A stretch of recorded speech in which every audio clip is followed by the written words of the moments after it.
Well, okay. I guess this is working right now. Everybody, yeah, I guess I wanted to put this someplace on my platform, and I wasn't really too sure what channel. I don't know if anybody's even going to be coming in here, but I'm going to be pointing out this lawsuit. You can see it on the screen here. This is a lawsuit that Prager University filed against YouTube, which is wow, they got a lot of stuff in here. Uh, we all know that YouTube's really been dicking over a lot of channels and a lot of content creators, people who've been on the platform for years. With view count, monetization is kind of iffy. I mean, it's always been a glitchy type of system, but for the most part, it's been decently okay. Um, but with the advent of ad blocker getting put up, you know, that kind of deters the creators from making even more money and that kind of stuff. But this lawsuit here, which is by that you can see, it's my cursor, Prager University. They are a educational. I wouldn't really call them liberal, but they're an educational organization that they're a nonprofit, and I've watched a lot of the stuff that they've got, and it's really they do a really good job, and it's not too biased. If you've ever done any research into some of the stuff that they talk about, you'd notice that a lot of it is exactly what they say it is. So I'm looking at this lawsuit. I came across it when I was looking up. Well, one of the things that I've been doing lately, um, other than being just really groggy and tired and stuff like that, is I've been looking at law and studying the Constitution, studying contract law, stuff like that. And in one of the things that I was looking up, I came across this case. Now, this was filed not too long ago. I don't see the date on there. Of course, it probably is on there somewhere, but I'm not seeing it. But anyways, this is filed quite recently. And this is a huge case. This thing is, I printed it out, and I've got 43 pages sitting here. And I'm not going to go through all this. We're just going to kind of jump around a whole bunch. And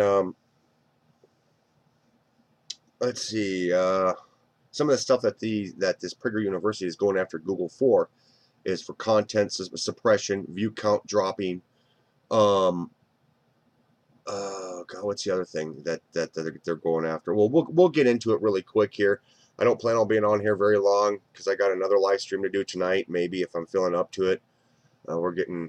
I'm not feeling good at all, so I don't know if I'll be doing a live stream on my other stuff. But anyways, I came across this. I was like, dude, I gotta put this somewhere. So I'm putting it on this channel.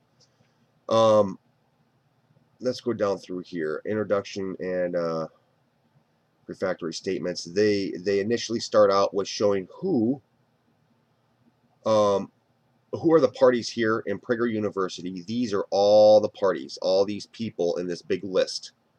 These are all, and they got their phone numbers and how you can call them and talk to them and stuff like that.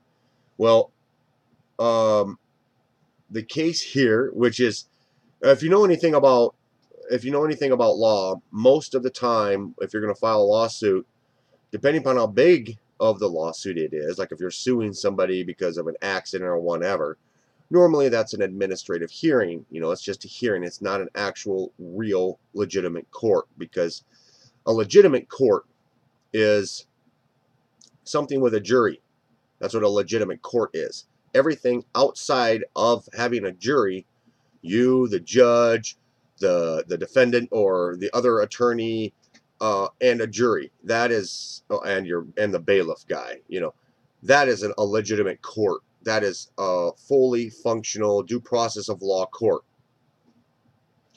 And when go into court for like insurance or anything like that, family court, traffic violation, all that stuff, any court outside of what I just explained is called an administrative hearing.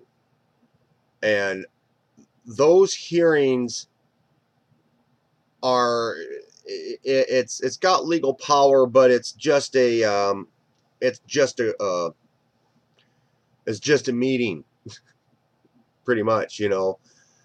So normally when you're going to go sue somebody, or when you're going to file a lawsuit or whatever, what you do is you would be going into one of those administrative hearings. Now this, on the other hand, what you see here is a jury trial demanded. This is Prager University is demanding a trial jury, which means 12 people on a panel, up against Google and YouTube. Now the Prager University, they're like constitutional attorneys. These people have power. I don't know if any of them belong to the bar, but they definitely know their legalities, and they definitely know the power of positive law, and that's constitutional law. Google here, you know, we're all brainwashed into thinking that when you go up against a big corporation, you're going to lose. Well, the problem with that is that a lot of these corporations are they will jump in to statutory law and positive law back and forth. You know, they've been trained to do that kind of stuff. But when you go up against constitutional laws, because constitutional law is supreme law. Supreme Court rulings hold precedence in court. That's why you hear on TV, oh, Supreme Court ruling so-and-so versus so-and-so stated that this, and this, and this. The reason that they are allowed to do that is because Article 4 of the Constitution talks about the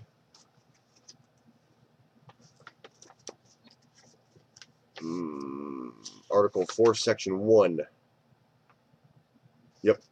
Article 4, Section 1 is classified as called the Full Faith and Credit Clause. What it says is it's full faith and credit shall be given to each state to the public acts, records, and judicial processes for every other state.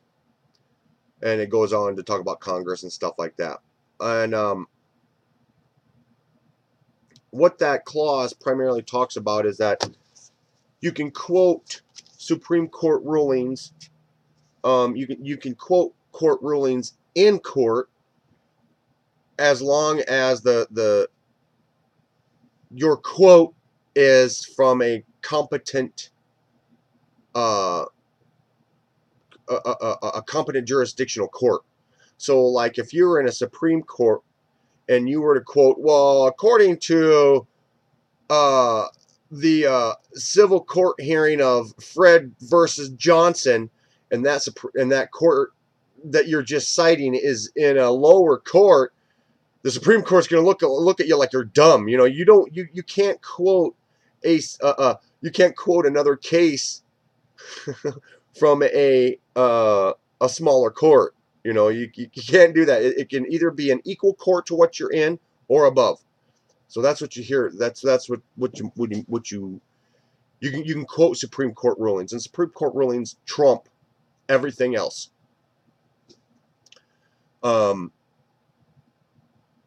But anyways, in this document here, you know, jury trial demand, they're bringing Google into a trial, into a legitimate trial. So I'm going to go down through here. Let me scan through these cases here, through this paperwork here quick. Of a competent, yeah, what's that phrase? Supreme Court rulings hold precedence in court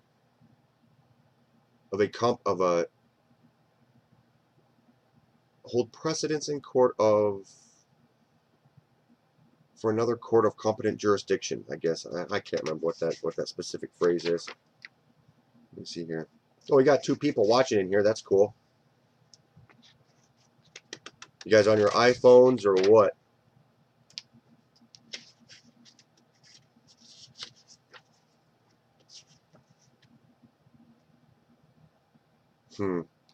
Google YouTube's censorship of Prager University's video content.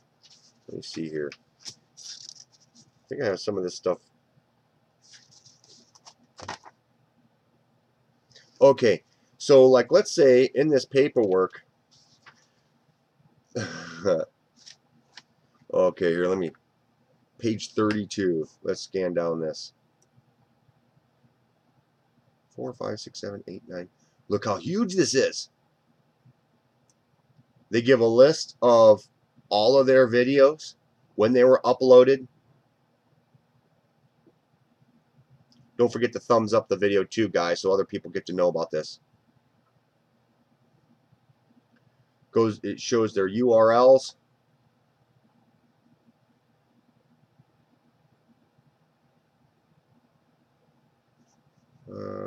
The name. I don't know why they put it in there multiple times, but I'll have to look into that. Okay. This is the first cause of action. California Constitution Act 1, Section 2. This is what Prager University is saying that YouTube and Google is violating.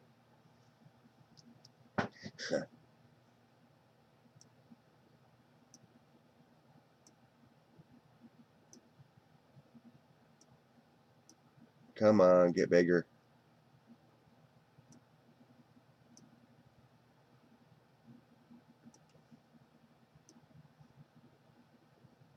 Alright, now I need to move this over a little bit so you guys can actually see this.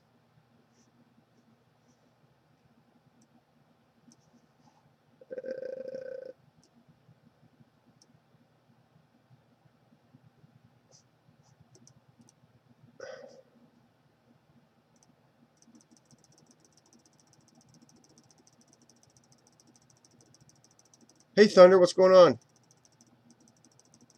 Kind of wondering why I'm on this channel? What are you doing over here, man? What I'm doing here is I came across this this case. Thunder, I'm gaming, but hi, what's up? Oh, you're gaming? Hi, you're gaming.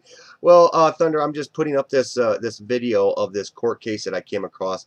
I don't know if you remember me saying that I'm starting to study law, and I'm starting to study constitutional law and contract law and stuff like that. And I came across this case, which is a case about that Prager University is taking on YouTube. You know, they're taking on YouTube. They're going after YouTube for all the same type of crap that I've been bitching about for like the past few years. You know, view count drop, demonetization.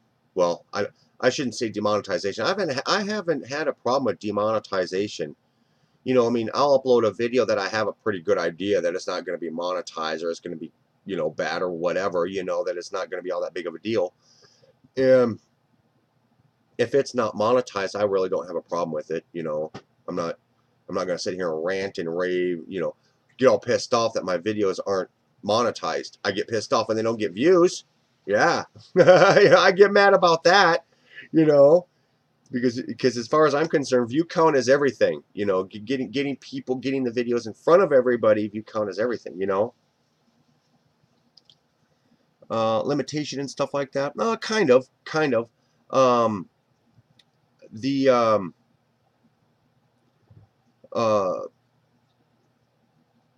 I'm studying a lot of different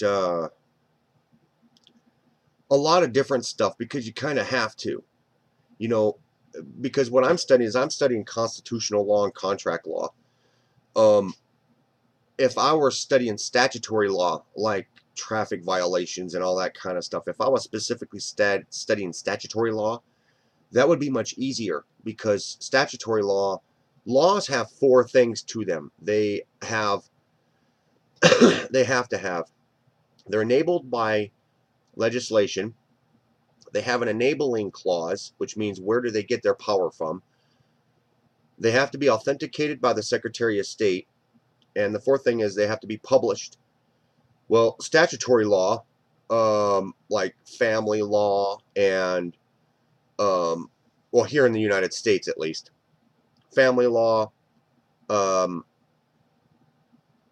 civil, well, I shouldn't say some civil law, but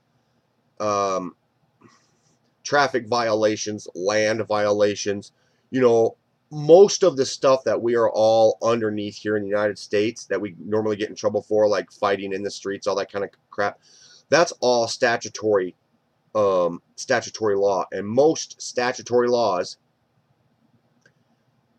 do not have an enabling clause, and they have not been authenticated by the Secretary of State, but they've been enacted by legislation, and they're published. Now, what those become is they're called statutory laws, and that means that they are fake laws. They have the same force and effect as a law, but they are not law. They're rules, or they're imposed regulations done under the color of law. And so they're not real true law. It's not a real law. Because they're missing two of those factors. You know, an insurance company comes up and says, okay, legislators, according to our information, there are 2,000 people right now driving around in your state without their seatbelt on. So we want you guys to create a law where people have to wear their seatbelt. So they're like, oh, okay, if you create this law, we can issue that out as a statute. You can charge people with not having their seatbelt on. When you charge them, we get some of the money. You get some of the money. The county gets some of the money. The city gets some of the money. So by creating these certain laws based upon a calculation, they create this statute that goes out and is imposed on everybody, and they hide behind the idea that it is for the public good, but it's really not for the public good, because most of the money, traffic violations, family courts, child supports, all that kind of stuff, all that money gets pooled right into the county treasury office, and judges and pensions are the first things paid out of that stuff. So it's not for the public good. It never was for the public good. But anyway, so my thing is that when I'm studying these laws, it's hard because I'm studying constitutional law, and positive law has all four of those things. So when you study, you know what the law is, you know what the rules are and why they were created, you know who created them, you know where it gets its power, you know where who the Secretary of State, and most of the time the Secretary of State doesn't sign like individual laws. They'll go in there and they'll take all these laws and stick it in a packet, and they'll sign it once, and it like propagates to all the other bills, and it becomes law, so that's how that works. But yeah, so that's what I'm doing. I'm learning constitutional law. I mean, I printed out the U.S. Constitution. I've got the Bill of Rights over here. And this is something that I've been studying for like the past almost year. And yeah, so I was out looking at court cases, Marbury versus Madison, a bunch of other stuff. And I came across this case, so now I'm just kind of going through it quick. But this here, see, now here in the United States, we've got the U.S. Constitution, but we've also got state constitutions. And most state constitutions, well, I shouldn't say most, all of them, they all have, their constitution is indoctrinated from the federal constitution. So the state constitutions are the highest power of law in a state. But the states have to conform to the federal constitution over their own constitution, because their constitution gets its power from the federal Constitution. And a lot of the constitutions might be written up a little bit differently, you know, based upon their format, stuff like that. So, yeah, but this first action this first action lawsuit that Prager's bringing up against YouTube, California Constitution Act, Article 1, Section 2. The chances are, if I were to look that up in the regular Constitution, it might even say it. Wait, it probably says it in here. Plaintiff alleges and incorporates herein by reference, as set forth in full, each of the allegations set forth in paragraphs through 1 through 73. Blah. Article 1, Section 2 of the California Constitution protects the liberty of each and association, especially in public, quasi-public, and limited public spaces. In YouTube, defendants create and maintain public forum of functionality equivalent to the public acts of exchanging views and ideas, or in the alternative of at least. Right, so what they're saying here, so what Prager University is saying here, is that Article 1, Section 2, California Constitution, blah, blah, blah, blah, blah, blah, protects the liberty of speech and association, especially in public, quasi-public, and limited spaces. Now, quasi-public and limited spaces is what you would call YouTube. You know, so that's what they're claiming here. And at least in this section here. Now that's the first thing that they're claiming. Let's go up here to the second one. Page 34. See, I got all this stuff that they talk about. You know, it sucks to see. There's so much stuff that I learn, and when I'm down here and I'm pretending that I'm in court, or I'm pretending I'm talking to people about stuff, I can rattle this stuff off really quick. But when I fire up the camera, it's just like I'm just like, you know. Let's see. Now the second cause of action, second reason why they're filing lawsuit, plaintiff alleges and incorporates herein by reference, as though set forth in full, each of the allegations set forth in paragraphs through 1 through. Oh, okay, I see what they're saying. So that's their reference to everything above. So each action is giving reference to above. See, if they didn't put that in there, then what would happen is that this court case would have, you know, I don't know how many areas of suit they've got here. 6 causes of action. 7.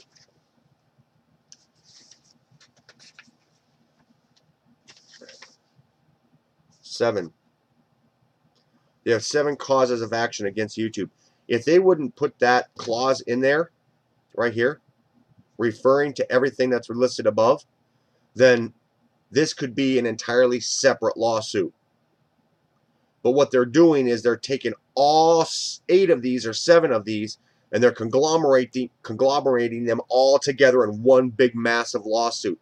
Instead of taking all 8 of these or all 7 of these things and splitting them up, which is what Google or YouTube would try to do, by putting in this sentence, they're associating and conjoining everything together.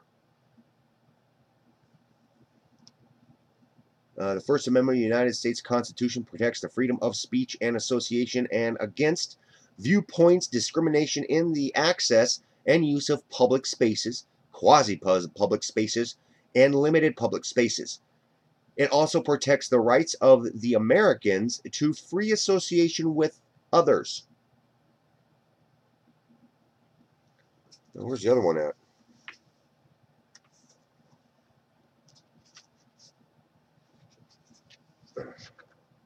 third case, page 36.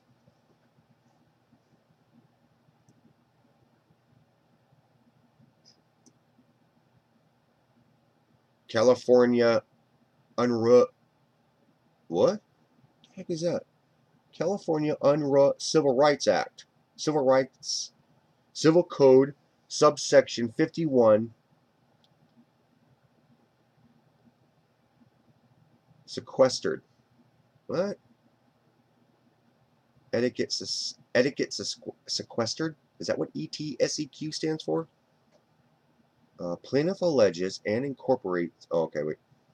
Defendants, YouTube and Google host business establishments under the UNRRA Civil Rights Act. California Civil Code 51 ETSQA. I have to look that up. Defendants grant the public unregistered access to YouTube for commercial reasons that are at the core of their business model and the sources of virtually all of their revenue. Despite their promises of neutrality and diversity of viewpoints, defendants engage in a pattern and practice of intentional discrimination in the provision of this service. Dun, dun, dun.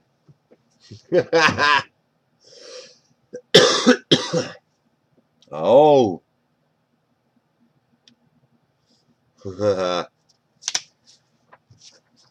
I'm glad I found this, because remember Thunder, when I mentioned on how I want to sue YouTube? The whole point behind me learning this contract law and constitutional law is because I want to fucking go after YouTube for doing the shit that they've done to my content on YouTube. And this case right here is going to totally fucking be one of many that I'll be able to have and learn from. Fourth cause of action, page 38.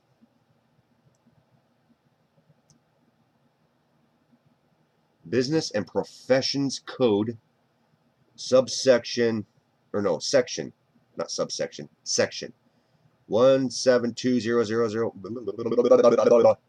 Defendants have committed acts of unfair competition as defined by Business and Professional Code, blah, blah, blah, blah, blah. I'd have to look up that code.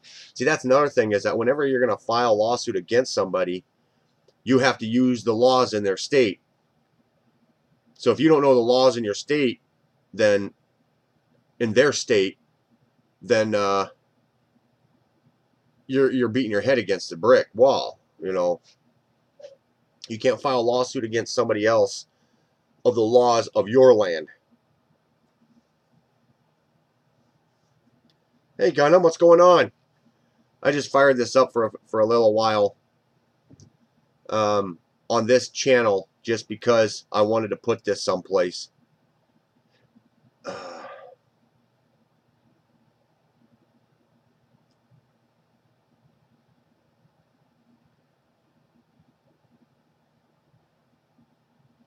Let's see. Yeah, the thing that you're talking about there, Thunder, limitations. That's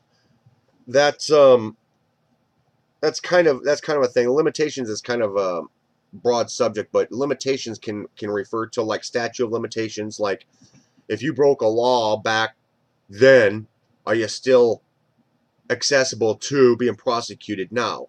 You know, that's statute of limitations. But then there's also other limitations, like let's say I go out and I'm driving my car and I get arrested. A cop stops me and he says, "So, T-Man, are you, I need to see your license." And I say, "Oh, your officer, I operate my automobile in the, you know, I don't need a license. I don't use a license, because a license, your guy, officer." I always want to say Your Honor, because the real fight is in the courtroom. It's not with the officer. You know, the officers, most of these officers, these guys are lied to so damn much that it's sickening. And that's one of the reasons why cops get so pissed off, because, you know, they're told one thing by the county attorney's office, and then here they are standing next to this car, next to this person who's barking at them about Constitution, Supreme Court rulings and state rulings and et cetera, and he doesn't know what the hell to do. He's like, what the hell, you know? And then they get all, you know, the other person's getting pissed off because the cop's not listening to what they're having to say, and then the cop's getting pissed off because that person's not listening to what he has to say. You see what I'm saying? So the real fight really isn't between you and the officer. The real fight is right there in that damn courtroom. So in my situation, like if I ever got pulled over, I could, you know, I would say, well, their officer, I operate my automobile in the form of travel. Traveling is a constitutional liberty, not a right, it's a liberty. That everybody has if you claim it. If you claim that you have the constitutional liberty to operate your automobile in the form of travel, because that's what it is, then if the officer agrees to that, you know, you'd have to talk them into it. You have to talk to them, explain to them the differences between the statutes and how they don't apply to you and stuff like that. Another thing is that a lot of people don't know is that when you, I don't know what it's like there where you guys live. No, I haven't been to court, not yet, Gunham, but I'm just getting ready, you know, because you always end up in court sometime, you know. And if I learn stuff that can help people out in court, then, you know, I let them know. But the thing is that it's kind of hard to explain without jumping back and forth through history, but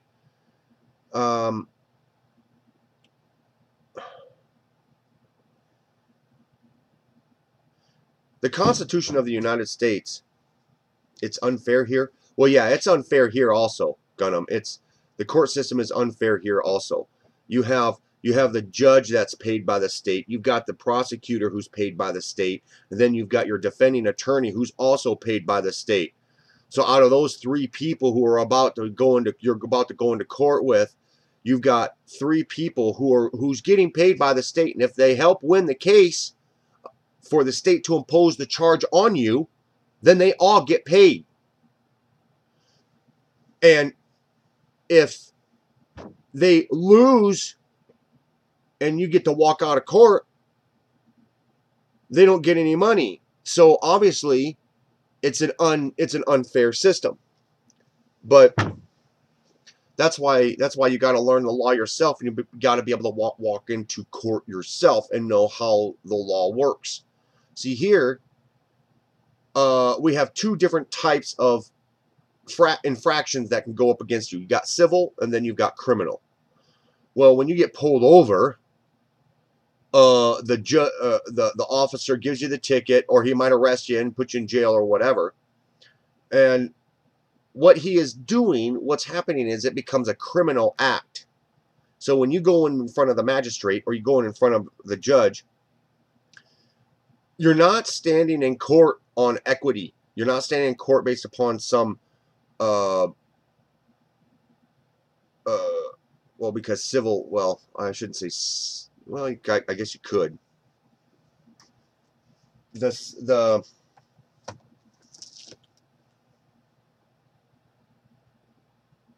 When you get a traffic ticket, it's classified as a bill of attainder or a writ of assistance, and that's specifically mentioned in the Constitution of the United States that you can't do that.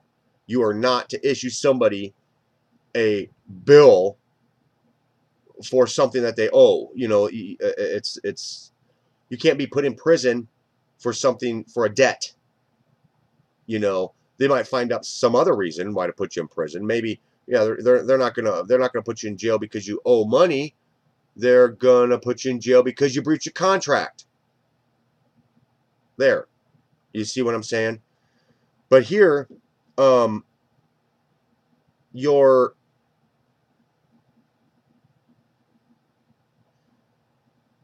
like if I were to be standing in court and I didn't have a license, I could ask the judge that, you know, this is obviously a court of a criminal court. Is that correct, Your Honor?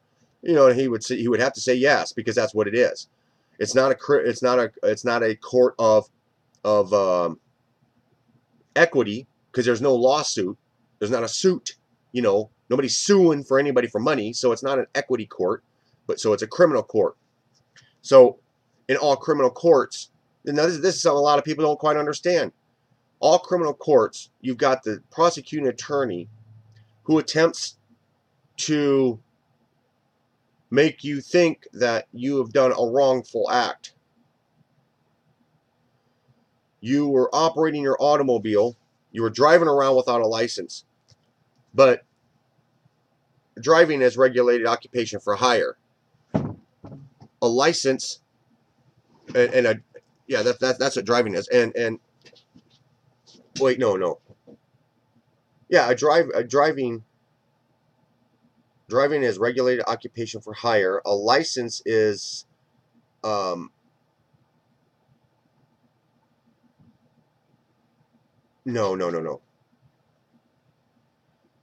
Driving your motor vehicle without a license, that that would be, driving is regulated occupation for hire. A motor vehicle, according to the Federal Department Manual of Transportation, the Manual of Transportation states that a motor vehicle, the technical term behind a motor vehicle, is a vehicle operating on the highways that weighs over 5,000 pounds and is engaged in commerce. So obviously that's not my truck doesn't weigh, I'm not driving around in my dump truck off the clock. You see what I'm saying? So if people don't know these rules and these regulations, then they get railroaded in these courts. So in my situation, I would tell the judge, I would say, Judge, since this is a criminal court, Your Honor, and prosecution's jurisdiction comes from uh, evidence. Evidence comes from injury in fact. Now, injury in fact means somebody who was harmed. Was anybody harmed in me driving around without a license? You see what I'm saying? And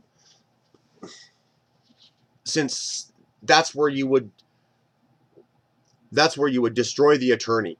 The attorney would have to sit there and say, well, okay, great.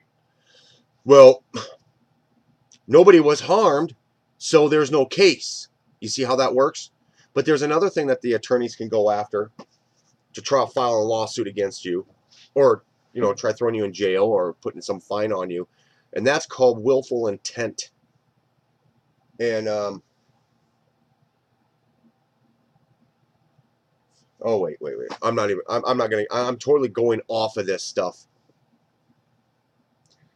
I just wanted to do this. I just wanted to throw this stuff up here quick, and then maybe go upstairs and lay down. I haven't been feeling very good for a while. I mean, it's getting cold up here, and even right now, my eyes are all gritty, and I'm tired, and I just want to go to bed. I don't know what's going on. Might be just the sunlight or something like that. Lack of sunlight, lack of, I don't know. But anyways, fourth cause here. Defendants have committed acts of unfair competition as defined by Business and Professions Code, blah, blah, blah, blah, blah, engaged in the practice described above. Okay.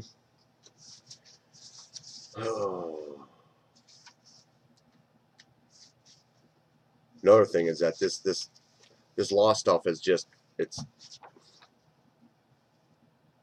exhausting.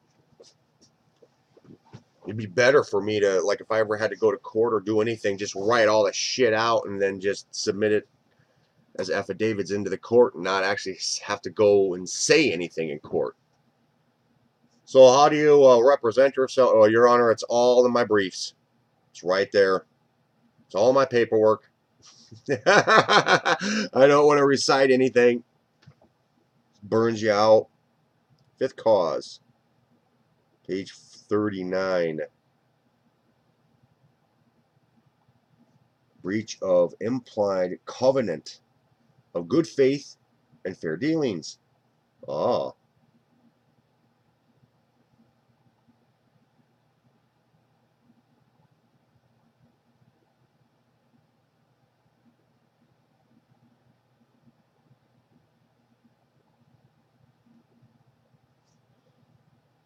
Plaintiff and defendants enter into written contracts in which defendants agree to Provide YouTube access, hosting, streaming, and advertising services to plaintiff. Those contracts give Google or YouTube vague. Those contracts give YouTube and Google vague, unfettered,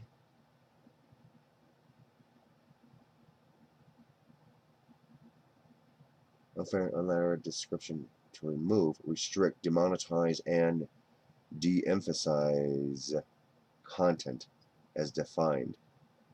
See fit. As defendant sees fit. Implied in those contracts is the implied covet. Yeah, implied in the contracts is the implied covet of good faith and fair dealing. This is particularly true because in those contracts, defendants assumed for themselves unlimited and unfettered discretionary controversy over virtually every aspect of their relationship with plaintiff. Blah, blah, blah, blah, blah, blah. All right, let's go to the next one. Sixth cause of action. Oh my God, I don't have any more water or coffee. Ah.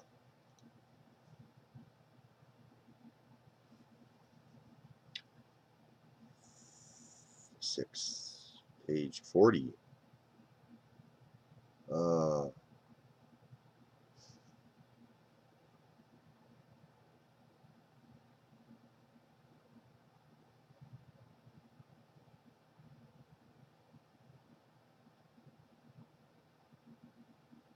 Well, the thing is, Gunham, the stuff that I'm studying, most of the time you go into court and you get railroaded. You can, I mean, I've seen a lot of stuff on YouTube here, even where people go into court and the court will just blatantly say, you know, you don't quote Constitution in here. The Constitution has no bearing in here. Blah blah blah. They'll say that kind of shit, and you're gonna lose. Well, what you need to do then after that, after you lose, and they make you pay your fine, or they make you spend 8 days in jail, or fucking 6 months in jail, or whatever. Then when you get out, you file a fucking lawsuit. You go after them. You don't sit on your butt and say, oh, geez, that shit that I used in court didn't work. Well, you need to be an individual who is feared. And the only way you can be feared is by going after them. You'll file a lawsuit, violation of constitutional rights, deprivation of rights under color of law. You'll file a fucking 42 USC. No, it's a 28 USC, US codes, 1691, violation of due process of law. There was no jury present. All court hearings without due process are rendered void. You know, you got to know your stuff. You got to be able to walk in there, be pissed, have all your shit in writing. You file it with the court. The first thing you do is you walk in there and you file it with the court as a notice. And then this is what's about to happen. I'm executing. I'm letting you guys all know this is what's about to happen. You file a notice. That notice, the clerk will categorize it, stamp it, civil seal it, and all that shit, and then they'll give it back to you or make a copy and send it to you. Then what you do is you take those copies and you send those copies off to the people you're going after. You send them off to the judge, or maybe the judges already have them if the clerk of courts already has them. But you go after these people. You can't see that's so many. That's the problem so many people have, is that people think that if you go into court, you have no standing, you can't do anything, you can't fight against them. Well, if you can, if you go out and you learn your shit. You know, there's this thing that's called, there's this doctrine, and it is a legal doctrine that's called latches. I'll point this out to you because a lot of people don't quite understand. How is it that they can turn around, screw us over all the time, and still operate? And I'll show you why they can do that.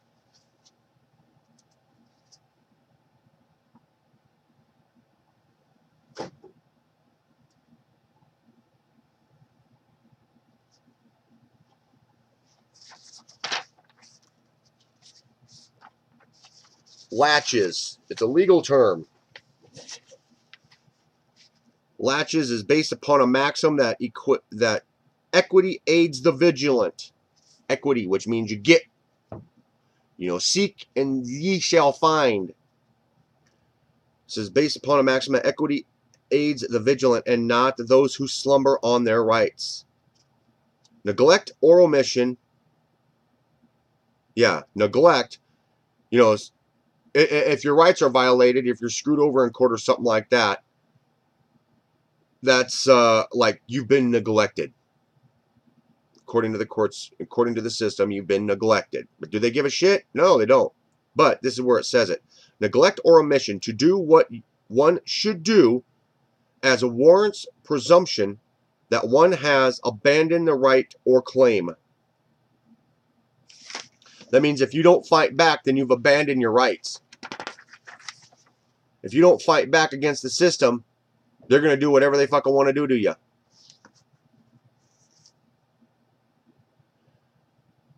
Failure to do something which should be done, or to claim or enforce a right at a proper time, that's latches. Wait. There's a better definition here.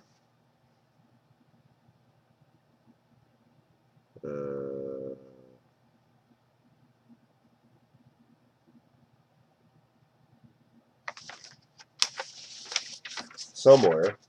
Where the hell that damn paperwork's at? I got this big paperwork. It's probably upstairs.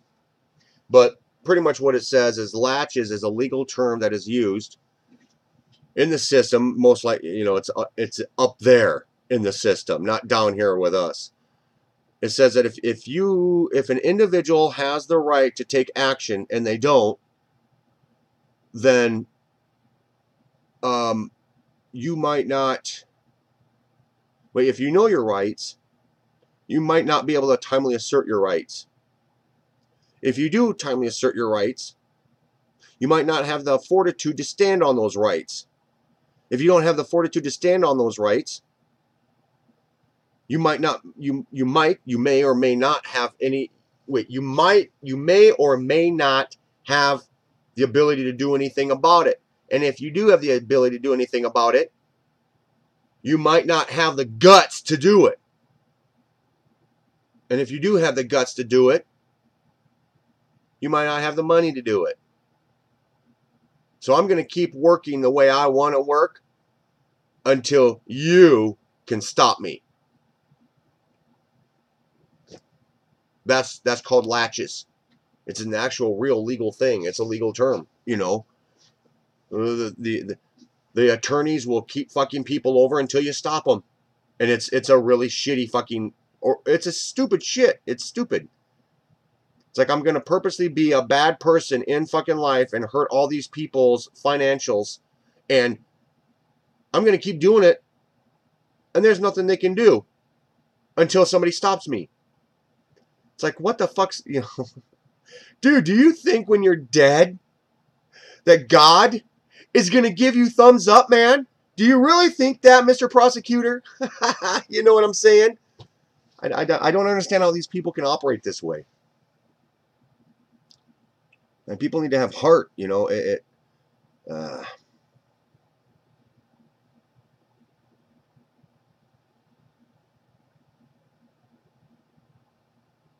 Yeah. Yeah. Well, I used to think that for a long time, But if I want to do, my main problem is, I have a good idea on where I can find the information. My main problem is writing up stuff like this. When you write up a court order, or when you write up a litigant, if you become a litigant, per se litigant attorney or whatever, when you're going to write up your own thing like this, the problem that I have is I've never seen a document like this where all these people who are listed are at the top. I've seen documentation where all these people are listed below this line. You see what I'm saying? Below this line.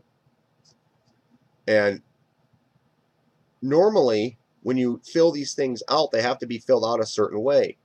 United States District Court, you have to name the court at the top. Northern District Court of California. If you're going to be in multiple courts and under multiple jurisdictions, then you need to list both of them, or 3 or 4 or whatever. Plaintiff. From what I have learned, you always want to put the court's name on line 8. That's right here. So why isn't the court's name on line 8 on this document? You see, that's the stuff I want to learn. That's the kind of crap that I want to know. Why did they not follow that format? And I know that there are certain formats to writing this paperwork out, because if you don't do it the right way, you go to walk into the clerk's office and you go to file a lawsuit, and this stuff is all jumbled up and it looks like a damn textbook, or it looks like some itemized list of crap that you do for college. They're going to ignore it. They're going to be like, what is this? You know, no, this is not the correct format that you file in a clerk's office for. You know, it's got to look like this. It's got to look like that. You know, and I want to learn that. That's what I want to learn. You got to start at the very beginning and understand the exact processes, because if you don't understand the exact processes, then what happens is you look like a flake. Nobody takes you seriously. And if nobody takes you seriously based upon your paperwork, they're not going to take you seriously as being a man. So yeah.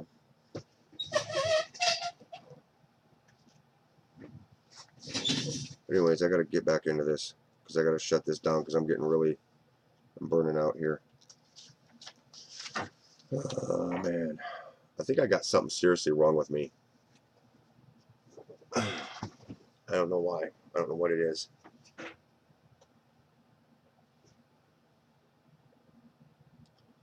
Uh, 85% of it depends on the attorney.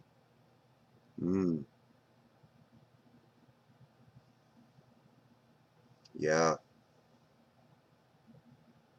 Well, here in the States, they want everybody to believe that too. You know, if you walk into the clerk's office and you want to file paperwork, they'll look at you like, who's your attorney? Well, I don't have an attorney. I'm representing myself in this case. Oh, you have to get an attorney. How do you know I got to get an attorney? Because you're going to need help and legal advice on this. Oh, so you're giving me legal advice to get an attorney by looking at my paperwork, which means you in turn are analyzing the paperwork, making an attorney judgment call. You can't do that.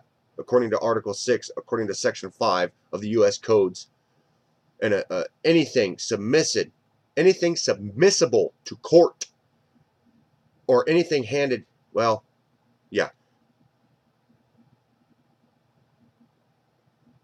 Anything submissible is enforceable in a court of law pursuant to the statute of frauds. So whatever you put into the clerk's office, they have to file it. They kind of like it to have this kind of format that you guys see right here, because it makes it so much easier for the judge and for everybody else to keep paperwork solidified. You know, if you can write something like this out, and you can write your own legal lawsuit and all that kind of stuff, like you're going to sue somebody, or you're pissed off and you're like, okay, that fucking prosecuting attorney threw me in jail for 2 weeks, and now I'm getting out. I'm going to sue his ass for his bonds. I'm going after his fucking bonds, a shithead. Then you can walk in, and if you know your shit, if you're a fucking master, you could take all this, write it out on lined paper in crayon, and walk in there to a clerk's office and say, this is my damn filing lawsuit. This is my suit. And if it's done properly, in correct manner, they have to file it.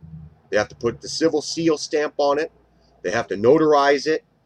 They have to time stamp it, which is, you know, showing the time when they filed it, and then have a judge sign it. A judge look at it and sign it. Those are the 4 things that comes from a judicial order. I don't know if those are 4 things that actually get recognized. I don't think the judge needs to sign it. I think what you need to have is you have to have the civil seal. You have to have the clerk say, oh, I got it, you know, notarize it, and then they have to have the time on when it was notarized. Judicial orders, on the other hand, have to have a judicial signature. They have to have all those things, including a judicial signature. That's one thing, like these family courts just like to dick people over on. They'll send you some court order that you have to appear in court on the 14th. And you're like, oh, okay, this is a court order. See, it says court order on it. Well, wait a second. No, that's not a court order. That's an administrative request for you to show up in hearing. A court order has a civil seal. It's notarized by the clerk of courts. It's time stamped when they recorded it. And then it has a judge's signature on it. That is a legitimate, real, legal court order. Anything outside of that is bullshit. Yep, it's bullshit. Oh, really? Well, wait a second. This is a judicial order? This is an order, Mr. Family Court people. This is a judicial order that you sent to me, mandating me to go into court. Wait a second. Which means if this judicial order happened, that means there must have been a hearing. And if that hearing, and I was not a party of that hearing, and there was no jury present, this entire hearing violates U.S. 28 Code 1691, due process of law. You cannot issue a judicial order on somebody without due process of law. And if you attempt it, then I'm going to tell you about 28 USC. You know, you gotta have you gotta know the laws that you can use against them. Then they fear you. Then when you win,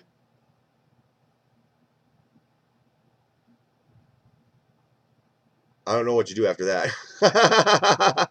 I know one thing: if you win in court, you definitely don't gloat. You don't gloat while you're in court. You say that till you walk out of court, because a judge can say, "Whoa, hold on a second. Oh, you think you're a badass, huh?" See, in our country, our courts, you have to have remedy. You have to have remedy. Somebody has to give remedy. Now, whether remedy comes to you or it goes off to the other people, whoever, there has to be remedy. And the remedy should not be ever, it should never be a negative. It should never be a negative. It should never affect your life in a negative way. But these courts do that shit. Very bad. Yeah. You know, if somebody came up to me and they were going to sue me, let's say I built a go-kart and I sold it, and somebody put their kid on it and they got hurt by it, the remedy for it would be me having to pay them for hospital bills or whatever, you know. Or of course nowadays you wouldn't even have to worry about the hospital bills, because most people have insurance anyways. You know, insurance would pretty much cover it, or our property insurance would pay for it, you know. But it's not a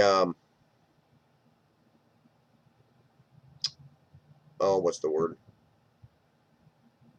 It's not like you could be put in jail for it, you know, or an excessive, you know, the judge couldn't say, oh, well, this person was harmed because of the machine that you built, so now you got to pay their hospital bill. You have to build them a whole new machine and give them 4 of the machines you've already got, you know. They can't do, you know, no way, you know. I don't think so. I'm going to come after you, you know what I'm saying? So, yeah. But anyway, so where are we at here on these cases here? 35. I've been thinking about starting another channel where I'm going to actually talk about all this law stuff, but I don't know. I really don't know if it would be worth it. I mean, I interact and I watch a lot of videos about stuff other people do, and how they do it. But it's just it's really hard doing it by yourself. If you had a group of people, everybody would get on a chat and everybody would stay on topic. That would be beneficial.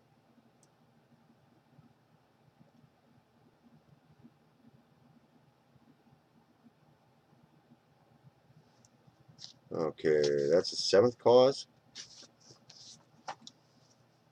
6th. Yeah, 7th cause. Okay. Declaratory relief. Oh yeah, here we go. This is what I was just talking about there, Gunham. If you heard me. Declaratory relief. This is where Prager University, they want the judge to declare relief. And there's a difference between siding with somebody and declaring the relief offered to that person. There's a difference between those two. An actual controversy exists between plaintiff and defendant as to whether defendant's policies and procedures and their applications thereof violate the UNRRA Civil Rights Act, the Lanham Act, and the California and federal constitutions. Gunham, I have to go to bed. Okay, Gunham. Okay. All right, thanks, man. Thanks for hanging out.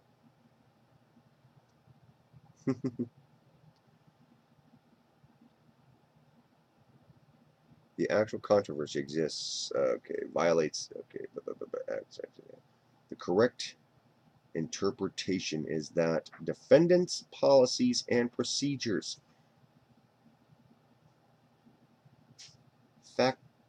factually and as applied violate the UNRRA blah blah blah blah blah blah blah blah unless the court issues an appearance.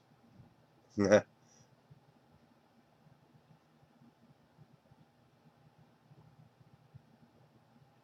thanks, Gunham. So unless the court issues an appropriate declaration of rights,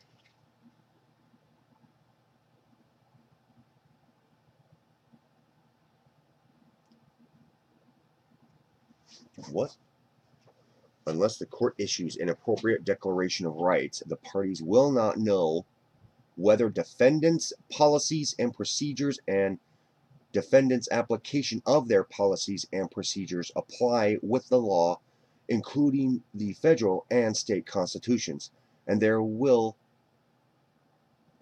constitute or continue to be disputes and controversies surrounding defendants' policies and procedures.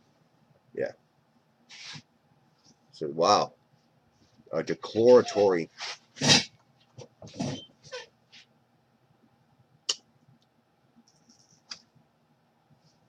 Hi, Turtle.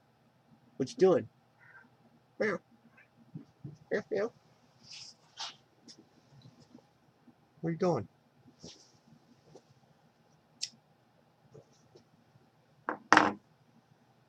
Oh. Prayer for relief.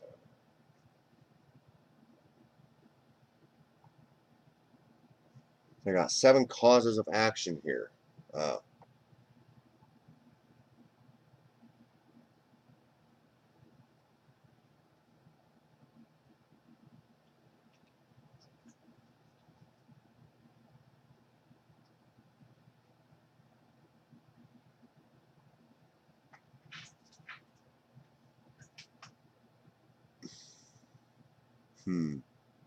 Crazy.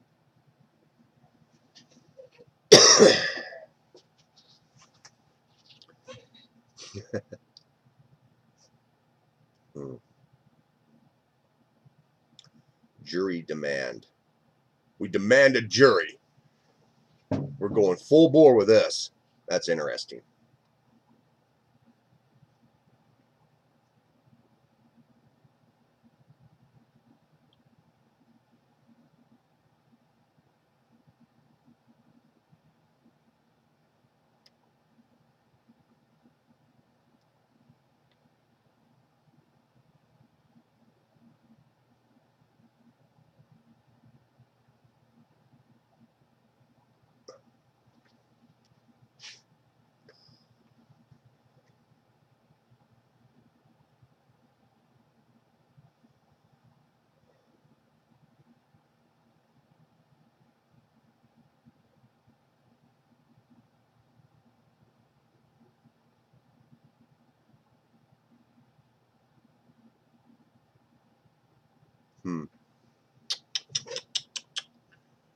Yeah.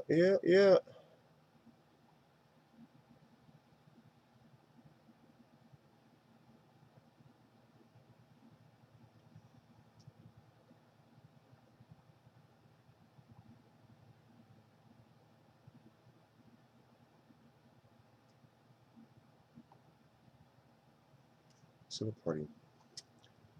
The civil penalty of $2,500 for each violation pursuant to business and professional code. Ooh.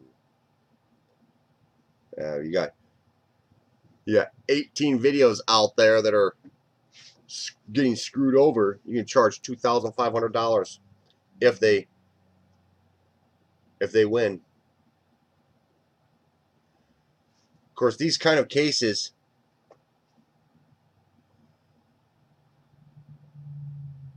I don't see how Google could fight against this. They could turn around and, well, see, earlier up here, they talk about the algorithm and the AI, but they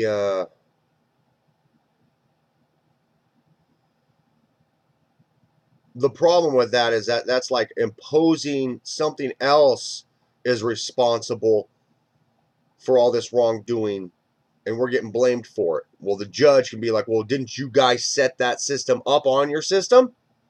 Didn't you impose these AIs and all these algorithms? And that's what it's doing to these guys' content? Maybe you should get rid of the algorithms. See, that's something that Prager University is not suggesting in this entire thing. To relinquish the AI system, to relinquish the system that causes all this content suppression.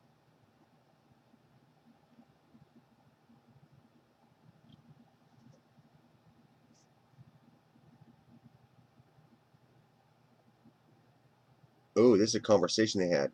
On September 1st, Prager University followed up and requested information about what specific actions it could take to remove what was at the time a total of 21 videos on the restricted content list. Oh.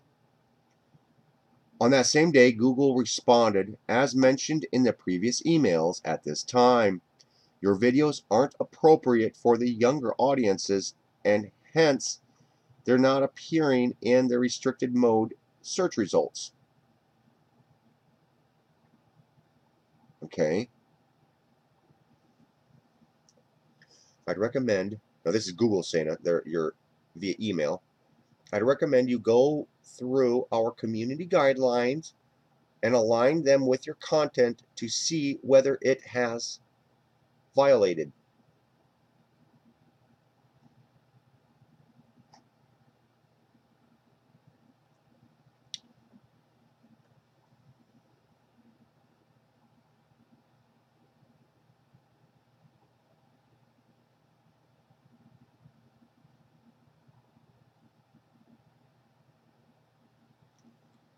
Oh.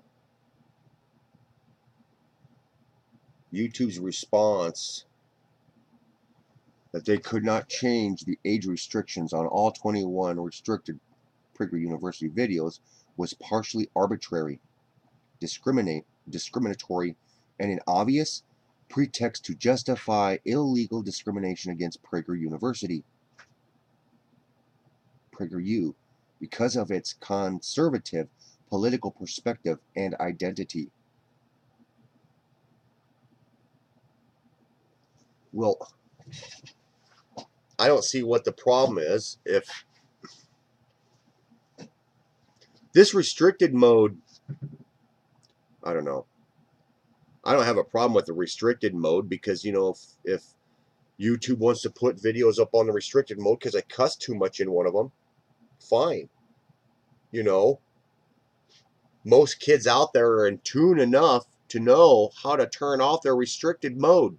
And if they're not old enough or have the know how to turn off restricted mode, then they're real little kids who wouldn't understand the dang video anyways.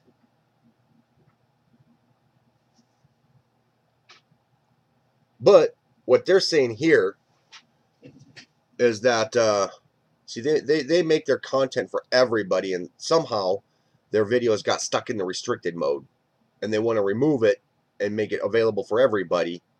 But because it was in restricted mode, there was a lot of people who weren't seeing it. You know, it's like restricted mode gets turned on occasionally, and it hits everybody. I don't think I've ever had any video in restricted mode. I don't know. Well, anyways, guys, I've been on here for like 2.5 hours or whatever. An hour. Yeah, I've been on here for about an hour and 11 minutes. So I'm going to turn this off because I'm starting to get really tired. And I don't know if I'm going to have the energy to do anything tonight yet on my Go-Karts channel. Maybe. I don't know. Are you guys going to be around?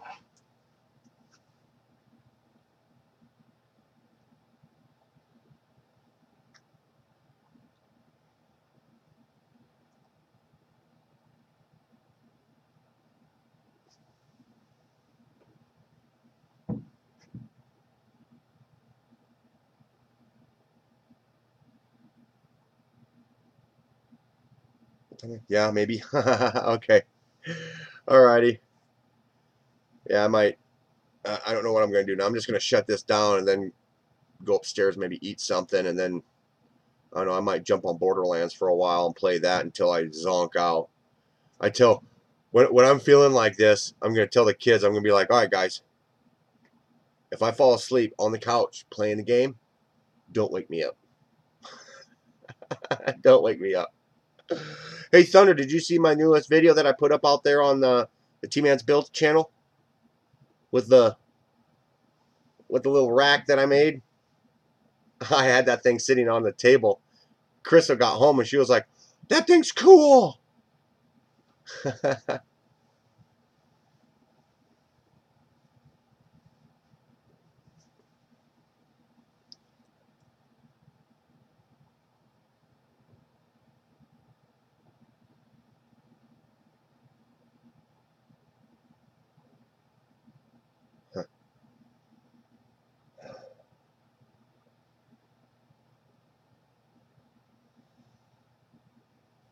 Oh, man.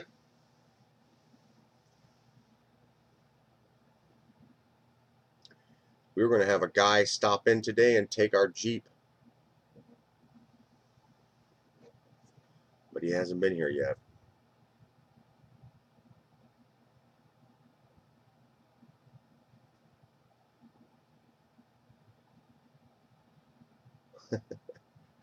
Okay, cool.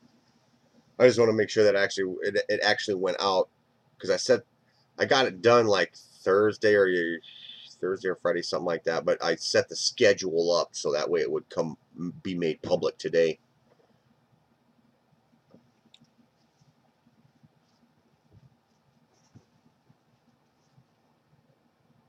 All right, guys, I'm gonna get on out of here. I'll probably most likely see you later on tonight.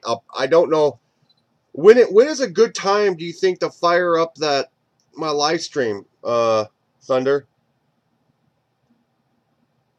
I normally fire it up between like 7 or 8, but I don't really have too many people come in there. But then if I fire it up at like 5 or 6, something like that, we'll normally have a good amount of people. But then it's one of those. It turns into one of those long, drawn out, like 4 or 5 hour live streams. I don't even know what I need to figure out a specific time frame, you know. I don't know. All right, but yeah, probably see you out in here on my go-karts channel later on tonight, and I'll see you guys later. Alrighty. Yeah, but usually in bed when you go live. Europe.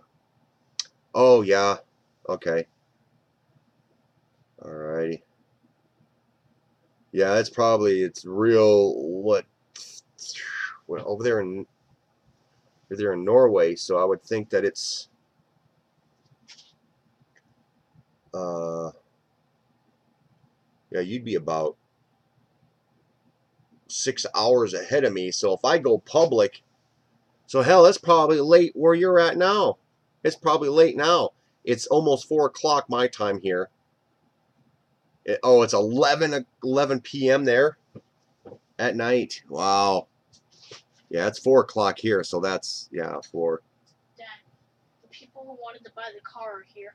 Are they? Yeah. Oh, really? They're Okay. looking at the car right now. Oh, are they? Okay. I don't know how long they've been Okay. All right, guys, I gotta shut this down because there's some people here to take a car. So I'll see you guys later. All right, bye-bye.